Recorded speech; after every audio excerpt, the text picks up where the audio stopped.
It's so good to see you finally. I've been like waiting to see Yeah. you. Yeah. So, I just want to start off like if you could maybe tell the audience a little about GBS and about yourself. Yeah. So I was diagnosed with Guillain-Barre syndrome on January 10th, 2022. And I started feeling like really weak the day after Christmas. And Mhm. I went to urgent care and I tested positive for COVID. So over the next week, like I started feeling weaker and weaker and weaker. And it got hard for me to walk 10 feet. Oh, okay. Yeah. And by January 2nd, I collapsed. Okay. So I collapsed 3 times on January 2nd, and my friend ended up taking me to Yale New Haven Hospital Hmm. in Connecticut, and they diagnosed me with dehydration. So it was during the Omicron time of COVID. So Yeah. I was in the waiting room for 5 hours. I was in the emergency department for 7 hours. Um, they took my blood work. They said that I was slightly dehydrated and said that they thought that I was dehydrated and that was my problem. Yeah. So they pumped me full of fluids. Yeah. Um, and they're like, okay, so we'll have you do a walk test and you'll be able to go home. I was like, Yeah. okay, sounds good. No big deal.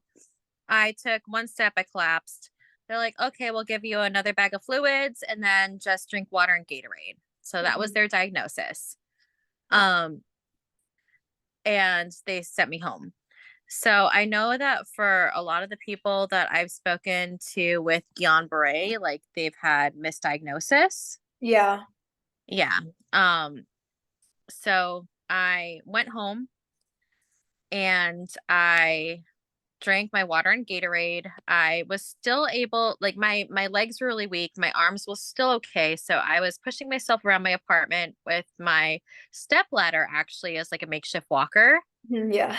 And it's like I have a basement apartment, so I was dragging myself up my stairs on like my elbows to like grab any supplies I needed. But I scheduled a follow up appointment for January 10th, Okay. just to like make sure everything was okay. And my best friend, she went to med school and she's like, I don't think that sounds right. I don't think that's dehydration. Yeah, a bit Um, more than that, right? yeah. So I kept getting worse and worse and worse over the week, and my symptoms kept getting worse and worse and worse. Like the I had numbness and tingling like from my feet, and just really horrible pain that just went from my toes. It extended through my ankles, started going up my calves, like all the way through my thighs, and then it started like happening in my fingers, like started going up through my arms. Yeah. And by the time January 10th came around and my friend came to pick me up for my appointment, like I physically could not drag myself up the stairs anymore. He's like, "Okay, Christina, this is it." He's like, "I'm going to pack up your cats." I have two Siamese cats, Oscar and Lacey. Hmm. Oscar is staring at me right now. Yeah, he packed a bag for me, he packed a bag for the cats. He sent me to the hospital and he took them home. Okay. So, I went to Midstate Meriden Hospital in Connecticut. They were amazing. Hmm. And they said that they thought, like, immediately when they saw me, they said, we think this might be Guillain-Barre syndrome. Okay. So they brought me in for an MRI, a CAT scan, and then I waited a little bit. And after those tests were inconclusive, they brought me in for a CAT scan, or sorry, for a lumbar puncture. Oh, okay. Yeah. So the lumbar puncture was, I guess, the test that was more conclusive. Hmm. And once I had the lumbar puncture, they brought me into like out of the waiting room and into my own patient room. And then I had a nerve test. Okay. So do you know what Guillain-Barre syndrome is? Uh, from my understanding of it, it's a condition that affects the whole body where I think your immune system targets your peripheral nerves, right? And causes muscle weakness. And it can progress from your legs to your, extremities. And it just that I mean, I don't know as much as you do. That's what I'm trying to but yeah. So it's when your body, so like when your body gets sick, so like I got COVID, so my immune system, instead of targeting the COVID, it targeted my nerves. Yeah. So the myelin sheath, it's like the protective sheath around the nerves. Basically, the antibodies target that protective sheath around the nerves and like eats it. Okay. So it disconnects the nerves.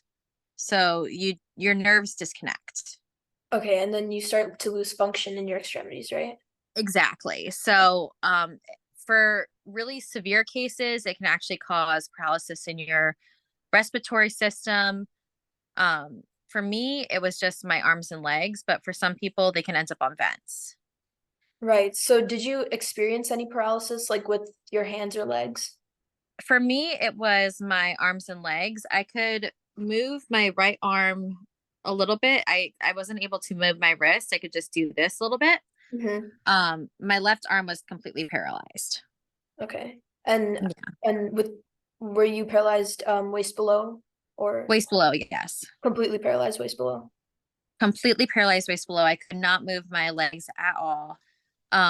They had to turn me, um, like not to be too grotesque, but like I was not able to use any type of facilities on my own. Like they had to help me onto any type of facilities. I had to be fed. Um, so even though I could move my arm like this at first, it Hmm. got worse after that. Like I lost function in this arm as well. Okay. So I wasn't able to move either of my arms. I wasn't able to move my hands, my wrists, my anything, my legs, my ankles, my toes. Like the only thing I do is move my head and neck at one point, and my speech got really slurred. Oh, But when I was at the hospital, I needed to be fed. And I remember one of the like the primary, like the nursing assistants, whatever, hmm. the CNAs, I asked them if she could feed me, and she's like, you should be able to do it yourself. And I was like, I can't. I physically can't. Yeah. And I know it's like it's a very unknown disease. Like it's a very rare disease, and it targets people of all ages, like young, old. Um, and it's just something that's super rare. So people are like, oh, I don't know what that is. Like that's made up, you know? Yeah. Easy to misdiagnose. I can see like a lot of the Exactly. symptoms align with some of our weaker illnesses like dehydration. Yeah. Yeah. And I had my support system. I had my aunts. They were standing up for me during that point. They were like, no, she needs to be fed. Like if you don't feed her, she's not gonna eat. Like I Yeah. had to be fed for my first 8 weeks of my diagnosis before I was able to even try to feed myself. Okay. So have Yeah. you now like regained all function like everywhere where you were previously paralyzed? I so I'm walking with a cane when I'm outside. I'm walking without a cane when I'm inside. I have these, so I can show you. My AFOs, my handy trusty AFOs. They help protect my ankles so that they don't roll because I am not able to flex my feet. Okay. My ankles will roll if I try to walk without them. I don't have any type of flexion in my feet. Okay. So So that's called drop foot. drop. So yeah. So when you have Guillain-Barre, like there's all sorts of muscle weakness in your legs, like in all your body, but the extremities are what takes the longest to heal. Okay. So like I mean I can show you if you want, but like this is like the most I can do with my foot. Oh, okay. And I have very little range of motion, and it's just like I've been workshopping this for as long as I can remember with physical therapy. Yeah. And it's not even close to where it needs to be. Like, you know, most people can do a lot of flexion with their feet. Yeah. So there's none of this. It's just kind of like Yeah. No, I get it's still at -3 degrees. And I got discharged yesterday from my physical therapy. So, okay. So yeah. through this whole process, what do you think has been like one of the most challenging aspects of it? Because I know you've gone through a lot, like pain, discomfort, like having to deal with uncooperating nurses. So what do you think was the most challenging part of it? So at first I felt super isolated. Like I felt like I was in a jail in my own body. Like that was the most challenging part. Um and I that was I was at the hospital for a month, and I was at Gaylord Hospital for 2.5 months as a specialty hospital. And I guess for the first month that I was at Gaylord, one of my friends who I met there, he's like, yeah, he's like, you were just kind of a shut-in. But I started going to recreational therapy when I was there and kind of got out of my head. And that's when I actually started to get a lot of progress.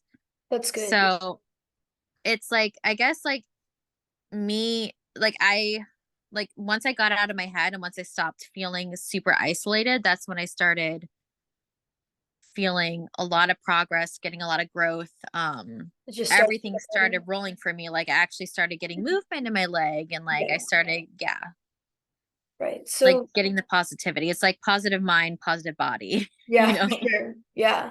So you talk about like physical therapy and rehabilitation therapy, I think you said. So Mhm. how like were there any specific treatments or like therapies as a part of this that particularly aided your progress? Pool therapy was huge for me. Pool therapy. Yeah. So pool therapy was when I everything started just connecting, because it's when your body's starting to move like without gravity. Yeah. So there's less So pressure on the extremities. Yeah. yeah, there's no pressure on the extremities, and it's just that's when the first the literally the first time after I went to pool therapy, I started getting a little bit of like twinge in my thigh, and that's when everything got the ball rolling. I was like Yeah. so excited. um and yeah, so pool therapy, I did Reiki.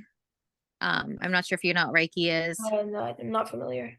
Yeah, so Gaylord offered Reiki, which is this energy transfer. Like it helps positive energy like move throughout the body, get rid of the negative energy. Oh, right. Yeah. Yeah, I spoke to people, like I spoke to a lot of different people. It's just it's positive, like it's really important to have like your own Support. security system. Yeah. Yes, support system, security system. I had my two aunts who my one of my aunts, she's in Chicago. She talked to me all the time, and my other one visited me twice a week. I Hmm. had my physical therapists who were my like support every day, and my best friends who texted me all the time. Yeah. Yeah. So like having a really important support system is huge. Yeah. Um yeah. Yeah, that's really great. Like it's important to have other people who understand what you're going through so you're not alone through the whole thing. Because I understand how isolating it can be, you know? Yeah. 100%. Yeah. Yeah.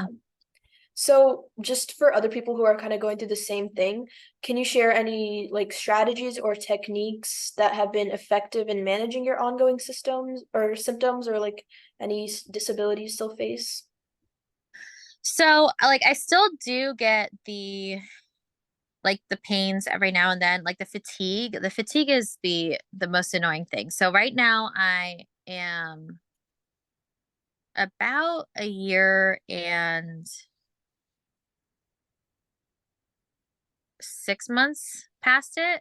Hmm. Um but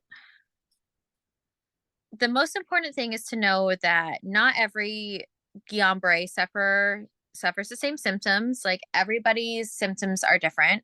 Hmm. So I got frustrated because I was looking at the support groups, and some people were like, "Oh yeah, like I'm 6 weeks in and I'm all better." And I'm like, "Oh, great for you. You know, like I'm 7 months in, I'm Yeah. in a wheelchair, you Yeah. know?" Yeah. um, so it's important to know that like everybody's GBS journey is different, Yeah. and um just go to physical therapy, trust your therapists. Even if you're feeling crappy, like go to physical therapy. Like don't skip your therapies. Like I did not miss a physical therapy unless I had to. Yeah. Um it's super super important.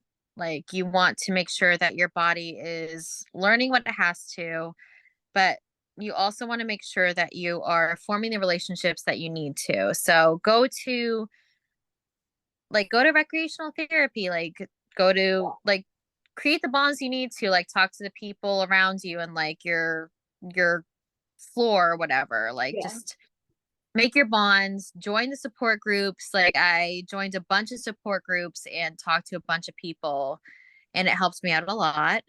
Right. Um I actually, when I was at Gaylord, I was like, "Hey, do you know anybody else who's had this?" And I actually ended up meeting somebody he's the same age as I am. He has the same diagnosis I am. We got diagnosed a month apart, and he and I are really good friends to this day, and we still talk to this day, and like it just has made our healing experience so much better. Right. Yeah. So, Yeah, because I just yeah, in the just long run, it's just gonna help you out. It's just gonna aid your journey. In the yeah, moment. like don't keep to yourself, like reach out to your resources, look out for your disability resources for your state, like Connecticut Center for Disabilities. They gave me a free wheelchair, which was awesome. Yeah, that's really cool. And there's also like a lot, as I've heard, a lot of forums online or like on Instagram that you can talk to people. And I know you said not everyone has Yeah, the same diagnosis, but people might be going through the same thing. So it's just important to reach out and connect with other people and just makes you feel less alone, right? 100%. Yeah. So I'm pretty active on the GBS sites on Facebook Yeah. It's and just, Instagram too. And if you find something that like you're excited about and you post it, then people get excited about it. yeah. And that can, help raise awareness too and just get more Mhm. people involved and just make you feel better in general, right? 100%. Yeah. So, I just have one other question. Like, how do you think your perspective on life in general has changed because of GBS? Are there any lessons or insights you've learned that you might want to share with other people? 100%. I before this, like I was kind of stuck in a rut. I had been in a retail track for 11 years. Hmm. I had jumped from like retail job to retail job. And don't get me wrong, I love Sunglass Hut. I've been there for 7 years, Yeah. but I have now decided that I want to counsel people with disabilities because I think that would be a good path for me. I think that people with disabilities like are lacking something. Hmm. But And I that's think that like once you actually like are in their shoes, like you realize like there's so much more that there's to yeah, give. yeah. Yeah. The It's like you don't always realize that there's like the mental acuity or like the desire or anything. Like I just want to offer everything that I can. Yeah, because everyone is equal and some people with disabilities it's just a roadblock for them. Like people experience different roadblocks. People with disabilities, their roadblock is their disability. And it's Yeah. important to understand that everyone struggles in different ways and it's important to be receptive to that. Yeah, I've been treated a lot differently. Like when I've been walking around with Kane, I'm like, no, I'm good. No, I'm good. And they're like, no, Yeah, you're not. No, you're not. I'm like, no, I'm okay. Like, let yeah, me let me be me. yeah. Yeah. There's definitely some sort of Like stigma. there's definitely a lot of disability awareness that has to go around. Yeah, yeah, which is kind of what I'm working towards with my website and my Instagram page. I'm just trying to raise more awareness for chronic illness survivors such as yourself, because honestly, it's so inspiring to talk to you like this. Oh, thank you. Yeah, no, 100%. Yeah. Yeah. And any GBS survivors that you want to, or like any new GBS people or any GBS survivors that need to talk, you can send them to me. I'm happy to Yeah. talk to them. Thank you so much. Yeah.